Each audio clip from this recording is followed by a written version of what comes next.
দেখ এই কথাটা বলে দিয়ে এখন বন্ধ করে দিয়ে চলে যাবো গা। আচ্ছা মিছে কথা কইস না, এরকম সাপ মানুষের শত্রু না বন্ধু? ঠিক কথা বলছে, সাপ মানুষের শত্রু। দেখ কিন্তু আমার মা একটা কথা বলছে কি জানেন, সাপুরিয়ার সন্তান, এই সাপুরিয়া এই সাপের চেয়ে বড় শত্রু হলো বাবা মানুষ। কোন মানুষ? খাওয়াতে পারলি ভালো, আর না খাওয়াতে পারলি মুখ করে কালো। নিচ দিয়ে গাছ কেটে অপর দিয়ে পানি টানে। মুখে মুখে ভালোবাসে, অন্তরে ক্ষতি করে। মুখটা হইলো মধুর মতন, অন্তর হইছে পুকুরের মতন। এরকম নাই? আজকে যদি পারিস তোদের ঘরে একটা পোকা আছে, দেখ জাল পাতে, চিনলেন কেউ?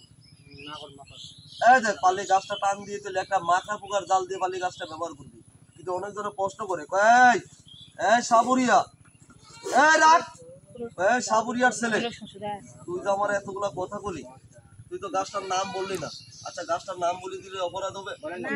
কিন্তু গাছটার নাম শোনার আগে সবাই কি এখানে মুসলমান না? আমিও মুসলমানের সন্তান, কিন্তু গাছটার নাম শোনার আগে সবাই একবার মুখে বলুন তো বিসমিল্লাহ, আরেকবার বলেন আলহামদুলিল্লাহ। দেখ দেখ তো গাছটা চিনি পারি বেজিতে খায়, সাবে খায়, গুড়ির সাবে খায়। গাছটা আমরা নিজেরা খাই, মুরব্বি কাকার আছে। দেখ গাছটা জুমলার ভিতরে বেশি পাওয়া যায়। আচ্ছা তোদের এলাকার মধ্যে অনেকজনে কি পাঙাশ মাছ খায় না? কথা হয় না, পাঙাশ মাছ খায় না?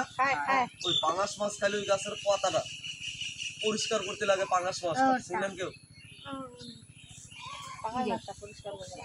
ফুকসি গাছ, ঠিক কথা কইছে, ফুকসি গাছ। ফুকসি গাছ কি নাই? ফুকসি গাছ দেখ নাই, পারলে শনি মঙ্গলবারের দিন